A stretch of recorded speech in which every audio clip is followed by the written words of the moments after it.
Bonjour, bienvenue sur ce numéro 7 de Squash Web Magazine. Au sommaire de ce numéro, le premier reportage sera la rubrique portrait et nous allons la consacrer à Baptiste Massotti qui est actuellement 17 français, champion de France junior en titre et actuellement pensionnaire du Pôle France d'Aix-en-Provence. Ensuite, Stéphane Prevard va nous parler technique et aujourd'hui il va aborder le thème de comment travailler une gamme avec une dominante tactique. Franck Dugas va nous parler tactique et il va nous expliquer l'importance de savoir et de comprendre l'influence de votre jeu sur votre adversaire. Ensuite, la rubrique shopping sera 100% Oliver et pour finir, la traditionnelle rubrique arbitrage où je vais vous décortiquer un cas où se mêle le concept d'accès direct à la balle, de bloc, de contact physique non excessif ou pas. Voilà, donc bon visionnage à tous et puis rendez-vous au prochain numéro. Bonjour, I'm Joshna Chinappa, bienvenue, Squash Web Magazine.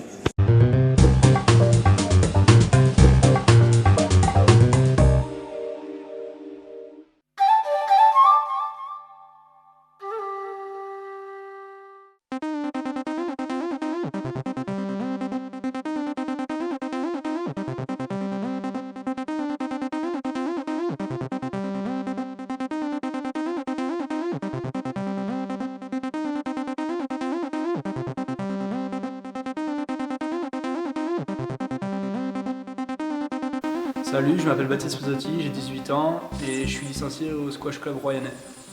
J'ai commencé le squash à l'âge de 11 ans, ça fait maintenant 7 ans. Donc au début je faisais du squash et du foot en même temps et j'allais jouer une fois par semaine dans un cours d'une entreprise et puis ça m'a plu de plus en plus. Bob Bonavès est venu une fois par semaine. Ensuite, l'année d'après, j'ai laissé le foot de côté et je me suis concentré le plus au squash parce que j'ai vu que j'avais peut-être quelque chose à faire dans le squash. Et je me suis mis à aller une fois par semaine à La Rochelle avec Bob et Steph pour m'entraîner. Et ensuite, en troisième, Steph venait une fois par semaine, j'allais une fois par semaine à La Rochelle. Du coup, j'avais de plus en plus de cours avec de bons entraîneurs comme Bob et Steph. Et puis en seconde, j'ai décidé d'aller en internat à La Rochelle, donc je m'entraînais tous les jours au Squash Club La Rochelle avec Stéphane. Et je faisais mes études en même temps, j'étais en internat et j'avais des horaires aménagés. Donc ça se passait super bien et j'ai commencé à avoir des bons résultats au niveau international et mes premiers titres de champion de France.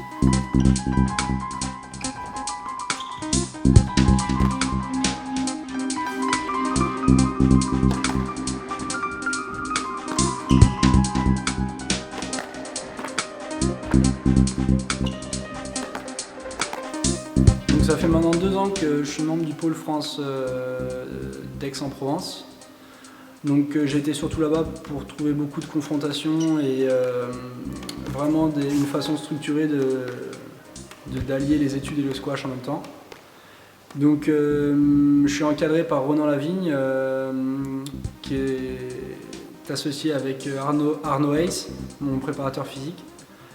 Donc ma journée se déroule, donc je vais en cours de 8h à 11h à peu près et de 11h à midi et demi je vais à un entraînement, je mange, je retourne au lycée et l'après-midi de 16h à 18h j'ai encore un entraînement et ça tous les jours de la semaine.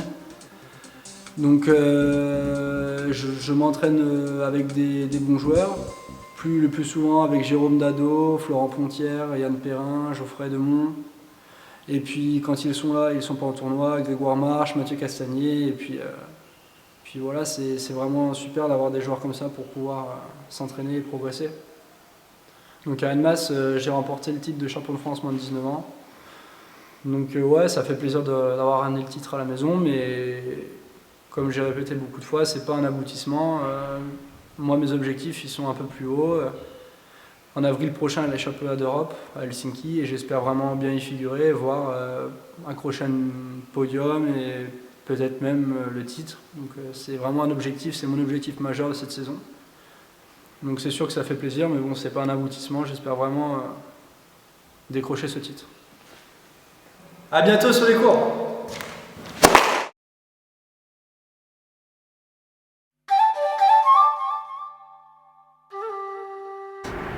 Bonjour, donc dans ce nouveau numéro de Squash Web Magazine, je ne vais toujours pas parler de technique, mais toujours de gamme. mais où la notion de tactique rentre en compte. Donc là, j'ai pris l'exemple de la volée. Donc l'objectif, ça se fait à 3 sur cette gamme. Donc l'objectif, c'est de, quand j'ai une balle qui vient de l'arrière, je l'intercepte à la volée pour la mettre devant. Donc là, la notion de tactique, mon adversaire est derrière, je l'emmène devant. Et du coup, sur la balle qui viendra de l'avant, c'est l'inverse, je le mets derrière. Donc on voit l'exemple, là en image, j'intercepte devant pour une balle qui vient derrière, j'intercepte pour la mettre au fond pour une balle qui vient de devant.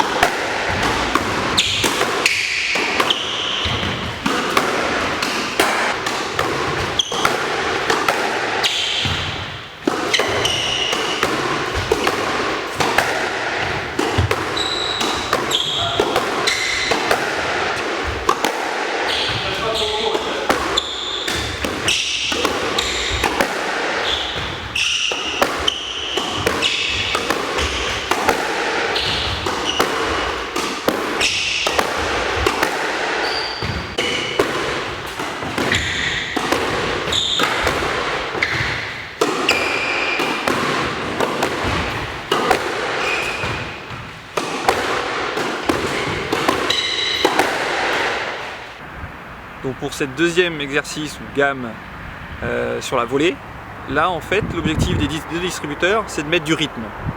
Et l'objectif de celui qui va travailler c'est de s'adapter très vite et surtout d'être focalisé sur les cibles. Les cibles, les cibles, les cibles avec le plus de vitesse possible.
Donc toujours dans la rubrique tactique, quelque chose d'important, rester toujours connecté à sa production, c'est-à-dire quand vous jouez, et souvent dans le cas où ça ne se passe pas toujours forcément bien, c'est-à-dire que vous êtes dominé dans le jeu, être capable à un moment donné de faire une pause et de réfléchir à la production de votre jeu sur l'adversaire. Quel effet ont mes balles sur l'adversaire ?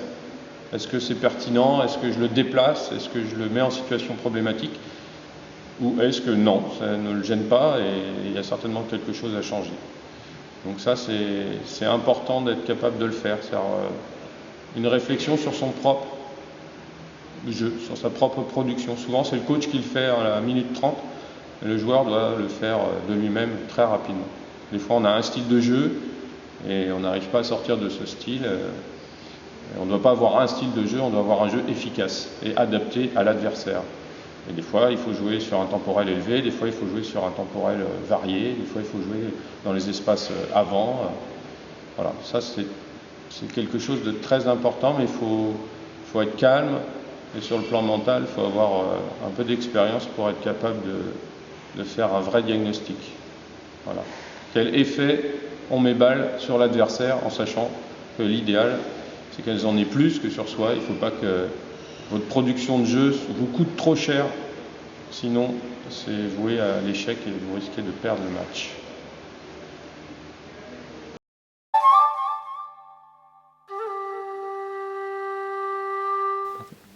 Je vous présente le gear bag, qui est un sac de sport multifonction et qui existe en 3 coloris. Le gear bag est composé de 5 compartiments. Le principal, où vous pouvez ranger vos vêtements, 2 latéraux pour pouvoir emmagasiner vos raquettes et 2 à l'extrémité afin de pouvoir ranger et vos chaussures et votre linge après sport. Le gros bonus de ce sac, c'est qu'il tient debout. Oliver est la seule marque spécialiste du squash à vous présenter un large éventail de raquettes pouvant aller du débutant aux meilleurs joueurs mondiaux.